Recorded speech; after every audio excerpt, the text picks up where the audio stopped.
Tata motor passenger vehicle में आज करीब 5% की गिरावट देखने को मिली है। लेकिन सवाल यह है, क्या ये सिर्फ एक टेम्पररी करेक्शन है या फिर 320 के आसपास का सपोर्ट भी टूटने वाला है। आज की वीडियो में पहले हम चार्ट पर देखेंगे कि 334.50 के आसपास से स्टॉक की अगली दिशा क्या बन रही है, और उसके बाद फंडामेंटल साइड से समझेंगे कि टाटा मोटर्स पैसेंजर व्हीकल में लॉन्ग टर्म आउटलुक कैसा दिखाई देता है। इसलिए वीडियो को अंत तक देखिए, क्योंकि टेक्निकल और फंडामेंटल दोनों को मिलाकर ही हम समझेंगे कि अभी स्टॉक में सावधानी रखनी चाहिए या अपॉर्चुनिटी तलाश करनी चाहिए। तो चलिए सबसे पहले हम लोग टेक्निकल एनालिसिस करते हैं। सबसे पहले बात करते हैं चार्ट की। तो वीकली चार्ट में देखेंगे तो शेयर 700 के ऊपर काफ़ी बड़ी गिरावट देखने को मिली है। इसके बाद शेयर ने नीचे से रिकवरी की और लगभग 320 से 360 के बीच एक बड़े कंसोलिडेशन जोन में दिखाई दे रहा है। मेरे चार्ट के हिसाब से ऊपर की तरफ 359-360 एक महत्वपूर्ण रेजिस्टेंस है। जब तक शेयर इस जोन के ऊपर मजबूत ब्रेकआउट नहीं देता है, तब तक बड़े ट्रेंड में पूरी तरह बुलिश कन्फर्मेशन नहीं मानी जाएगी। वहीं नीचे की तरफ अभी हमारे सबसे महत्वपूर्ण फोकस 320-325 का सपोर्ट जोन है। अगर यह जोन होल्ड करता है तो शॉर्ट टर्म रिकवरी भी संभावना बनी रह सकती है। अब बात करते हैं डेली चार्ट की। डेली चार्ट पर आते हैं। सबसे पहले यहाँ पिछले कुछ समय से शेयर ने 351-360 के आसपास रेजिस्टेंस लिया है और उसके बाद सेलिंग देखने को मिली है। आज की गिरावट के बाद शेयर फिर से 320-325 के सपोर्ट जोन के करीब पहुंच गया है। इसलिए अब अगले कुछ सेशन में यही जोन काफ़ी महत्वपूर्ण रहेगा। अगर 320-325 के ऊपर प्राइस टिकता है और बाइंग वापस आती है तो पहला रेजिस्टेंस लगभग 351-352 रहेगा। इसके बाद 359-360 अगला बड़ा रेजिस्टेंस होगा। लेकिन अगर 320 के नीचे डेली क्लोजिंग मिलती है तो शॉर्ट टर्म स्ट्रक्चर कमज़ोर हो सकता है और आगे सेलिंग प्रेशर बढ़ सकता है। अब बात करते हैं 1 घंटे के चार्ट की। यहाँ हमें पहले एक डाउनवर्ड चैनल देखने को मिल रहा था। प्राइस ने उस चैनल से रिकवरी की और 350 के आसपास पहुँच गया, लेकिन वहाँ टिक नहीं पाया। अब प्राइस फिर से नीचे आकर सपोर्ट जोन के पास है। इसलिए शॉर्ट टर्म में मेरी नज़र 2 लेवल्स पर बनी रहेगी, 320-25 का सपोर्ट एरिया और 351-352 का पहला रेजिस्टेंस।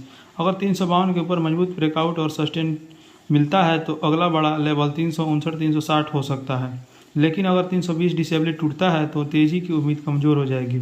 इसलिए अभी चार्ट पर सबसे ज़रूरी चीज़ है सपोर्ट का होल्ड या ब्रेकडाउन। अब फंडामेंटल एनालिसिस को हम लोग देखते हैं। अब आते हैं फंडामेंटल एनालिसिस पे, और यहाँ आज की गिरावट का सबसे बड़ा कारण समझना बहुत ज़रूरी है। टाटा मोटर्स पैसेंजर व्हीकल ने Q1 फाइनेंशियल 27 के नतीजे जारी किए। कंपनी का कंसोलिडेशन रिवेन्यू करीब 95,799 करोड़ रहा, जो साल दर साल लगभग 9% ज़्यादा है। लेकिन सबसे बड़ी चिंता प्रॉफिट को लेकर है। कंपनी का कंसोलिडेशन नेट प्रॉफिट करीब 775 करोड़ रहा, जो पिछले साल के मुकाबले 80% से ज़्यादा गिर गया। यानी रेवेन्यू बढ़ा है लेकिन प्रॉफिटेबिलिटी पर काफ़ी दबाव आया है। इसका एक बड़ा कारण है जगुआर लैंड रोवर यानी JLR का कमज़ोर प्रदर्शन और सप्लाई रिलेटेड चैलेंज कर रहे हैं। JLR की क्वार्टरली रेवेन्यू भी करीब 9.6% नीचे रही। इसके अलावा कंपनी पर कमोडिटी कॉस्ट और सप्लाई चेन डिस्ट्रप्शन का भी दबाव है, और मैनेजमेंट ने संकेत दिया है कि अगली तिमाही में भी कमोडिटी कॉस्ट का प्रेशर जारी रह सकता है। हालांकि एक पॉजिटिव पॉइंट भी है, डोमेस्टिक बिजनेस में वॉल्यूम ग्रोथ काफ़ी मजबूत रही है। रिटर्न के अनुसार Q1 डोमेस्टिक वॉल्यूम करीब 48% की सालाना वृद्धि हुई है। कंपनी ने फाइनेंशियल 26 से फाइनेंशियल 30 के बीच पैसेंजर और EV बिजनेस में लगभग 33,000 से 35,000 करोड़ के इन्वेस्टमेंट प्लान को भी जारी रखने की बात कही है। इसलिए फंडामेंटल पिक्चर को सिर्फ निगेटिव कहना सही नहीं रहेगा। डोमेस्टिक बिजनेस मजबूत है, लेकिन JLR और मार्जिन प्रेशर अभी सबसे बड़ी चिंता है। तो फाइनल व्यू की बात की जाए तो दोस्तों, मेरे पूरे एनालिसिस को एक लाइन में समझेंगे। टेक्निकल एनालिसिस में 320-325 सबसे महत्वपूर्ण जोन है। अगर यह होल्ड करता है तो 351-352 और उसके बाद 359-360 का रिकवरी देखने को मिल सकती है। लेकिन 320 के नीचे स्ट्रॉन्ग डेली क्लोजिंग आती है तो डाउन साइड प्रेशर बढ़ सकता है। फंडामेंटल साइड पर रेवेन्यू ग्रोथ अच्छी है, डोमेस्टिक बिजनेस भी मजबूत है, लेकिन प्रॉफिट में भारी गिरावट और JLR तथा कमोडिटी कॉस्ट का प्रेशर फिलहाल चिंता का विषय है।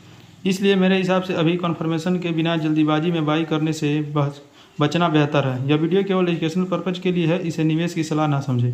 अगर आपको यह एनालिसिस पसंद आया तो वीडियो को लाइक करें और ऐसे ही स्टॉक एनालिसिस के लिए चैनल को सब्सक्राइब करें। फिर मिलते हैं अगले वीडियो में, तब तक के लिए धन्यवाद।